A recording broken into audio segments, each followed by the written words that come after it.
Nous sommes en plein cœur du quartier financier de Bangkok. Il y a encore quelques semaines, cet immeuble abritait l'une des cliniques de procréation artificielle les plus en vue de la ville. Une clinique privée et très prospère qui a subitement disparu des radars. Bonjour, est-ce qu'on peut entrer? Non, c'est fermé. Il n'y a personne pour nous parler ici? Si, enfin non. Je ne peux pas vous répondre, c'est fermé. Si la clinique IVF, comme d'autres, défraie la chronique thaïlandaise, c'est que l'on s'y livre à des pratiques de procréation douteuses profitant d'un vide juridique. Un milliardaire japonais a ainsi pu faire concevoir 9 de ses 15 nourrissons dans ce seul établissement. Pourquoi et comment la Thaïlande est-elle devenue une véritable usine à bébés? Au plus haut sommet de l'État, c'est l'embarras, d'autant que la police a découvert une gigantesque filière de mères porteuses. Comment expliquez-vous qu'autant de jeunes femmes thaïlandaises soient volontaires pour entrer dans ces réseaux? Vous savez, ces filles ont bien compris qu'elles pouvaient se faire beaucoup d'argent en quelques mois.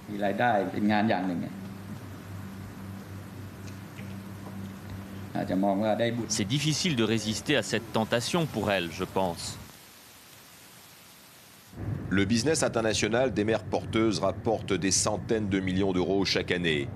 La Thaïlande en est la plaque tournante. Un véritable vivier à mères porteuses dont les nouveau-nés partent dans le monde entier.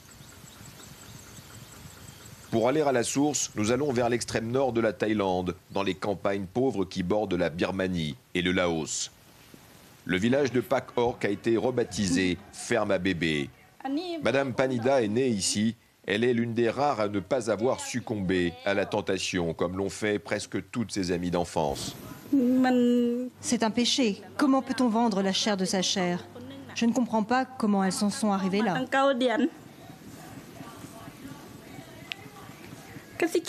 Je les connais toutes. Elles le regretteront un jour.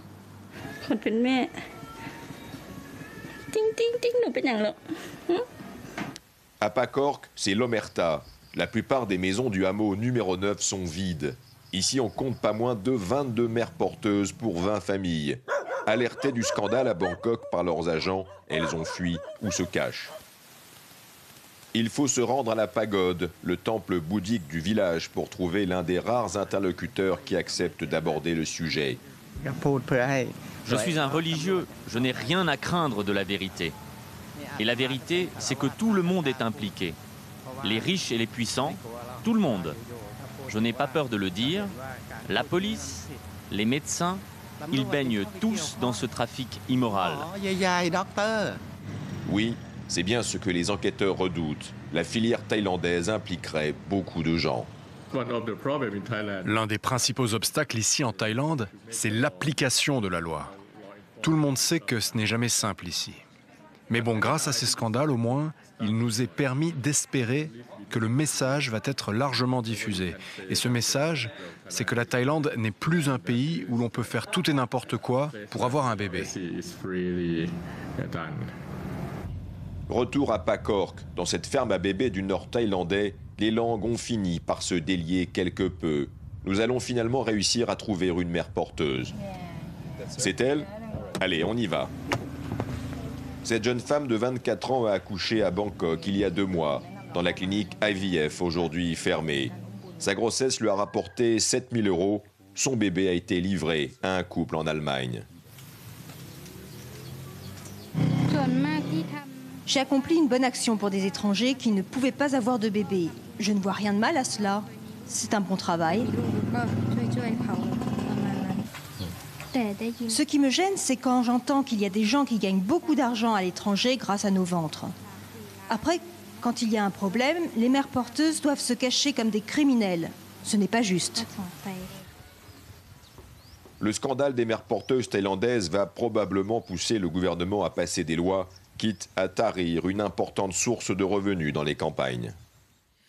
Voilà pour ce sujet réalisé par Cyril Payen, notre invité Claire Delahougue. Bonjour, merci d'être avec nous.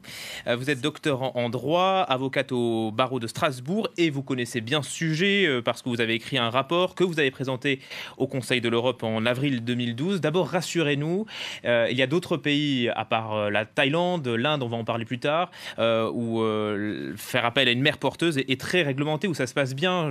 J'imagine par exemple qu'en Belgique, il y a des lois, que dans certains États américains également. Oui, alors en Belgique, il n'y a pas directement de loi sur la GPA. Elle est admise a posteriori. Au Royaume-Uni, c'est admis. Il y a une loi et c'est encadré, effectivement. Ça ne doit pas être commercial, on ne peut pas faire de publicité. Et aux États-Unis, ça dépend des États. Pourquoi est-ce que les dérives sont plus importantes en Asie ? Parce qu'il y a moins de contrôle, pour commencer. C'est une industrie, vous diriez que c'est une industrie ? Oui, quand ça devient à grande échelle comme ça, on peut parler d'industrie, sans aucun doute. Pourquoi est-ce que les Occidentaux se ruent littéralement vers ces pays asiatiques pour faire appel à des mères porteuses ? Justement parce qu'il n'y a pas beaucoup de contrôle, pas forcément de législation, et il n'y a pas de législation non pas parce que c'est autorisé, mais simplement parce que, comme on ne s'était pas posé la question avant, personne n'a songé à l'interdire.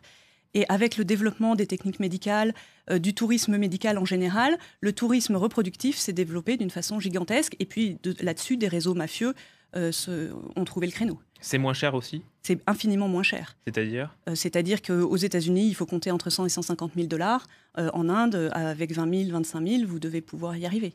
Quelles sont les conditions de vie pour ces mères porteuses en Asie ? Alors, pendant la grossesse, elles peuvent être relativement bien traitées parce qu'il faut que le bébé soit en bonne santé et qu'un bébé en bonne santé veut dire une mère en bonne santé, bien nourrie. D'ailleurs, un certain nombre de cliniques insistent sur ce côté-là en disant mais justement, regardez comme les femmes sont bien traitées, elles sont beaucoup mieux nourries que chez elles et elles sont mieux soignées, un suivi médical précis. Donc ça, c'est vrai. Mais pendant ce temps, elles ne sont pas libres. La plupart du temps, elles ne peuvent pas voir leur famille pendant tout le temps de la grossesse. Elles sont suivies, mais enrégimentées avec des obligations de toutes sortes.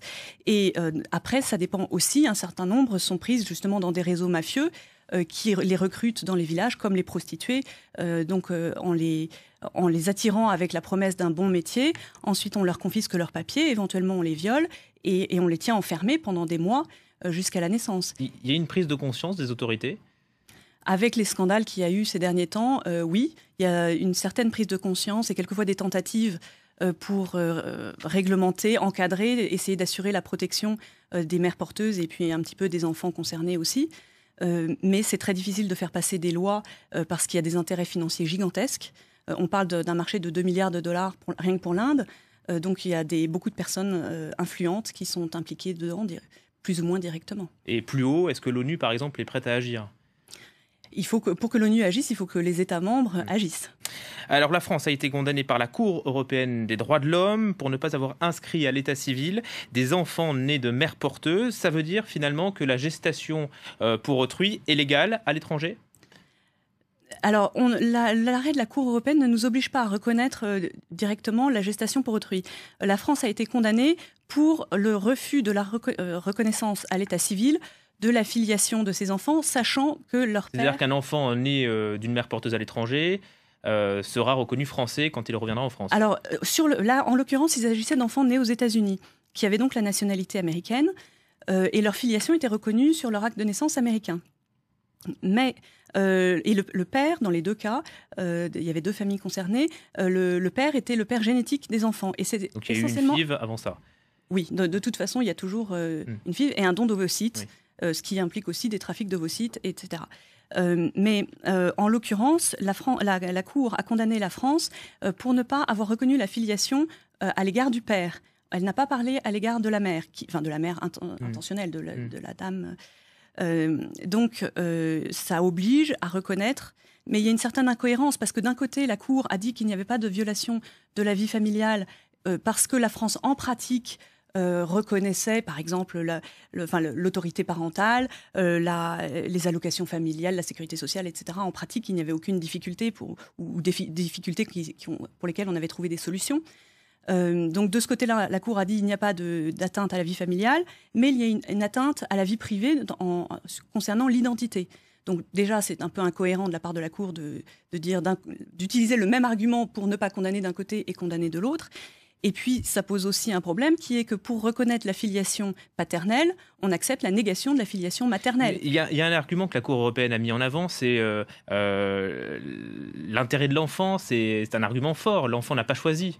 L'enfant n'a pas choisi, certainement. Mais c'est un petit peu facile aussi de mettre volontairement un enfant dans une situation compliquée et ensuite d'aller invoquer l'intérêt de l'enfant devant la Cour en mettant les autorités devant le fait accompli pour une situation que les parents ont choisie délibérément en sachant qu'ils violaient les lois de leur pays. Mais l'enfant, lui, n'a rien choisi. L'enfant n'a rien choisi. Non, mais c'est certain qu'il y avait un c'est normal de lui problème. donner aussi une nationalité. Oui, mais ces enfants avaient la nationalité américaine. Mais s'ils vivent en France, c'est quand même plus facile d'avoir la nationalité française. Elles auraient pu l'obtenir sans difficulté après 18 ans en la demandant. En tout cas, certains députés français veulent aller très loin puisqu'ils veulent condamner les parents qui font appel à des mères porteuses à l'étranger de prison, 6 mois, 1 an. Est-ce que ça ne va pas un peu loin ? Alors, en même temps, la gestation pour autrui, si vous regardez le droit international, ça s'apparente de très très près à la vente d'enfants. Les conventions qui interdisent la vente d'enfants qualifient de vente d'enfants tout transfert par une personne ou un groupe de personnes d'un enfant à une autre personne ou un autre groupe de personnes moyennant rémunération ou autre avantage. Donc, ça rentre exactement dans le cadre de la vente d'enfants. Donc, il est logique qu'il y ait des sanctions lourdes en ce qui concerne la vente d'enfants. Après, est-ce que c'est le plus adapté pour les parents eux-mêmes ? Il faut qu'en tout cas tous les intermédiaires soient lourdement sanctionnés pénalement, ça c'est certain.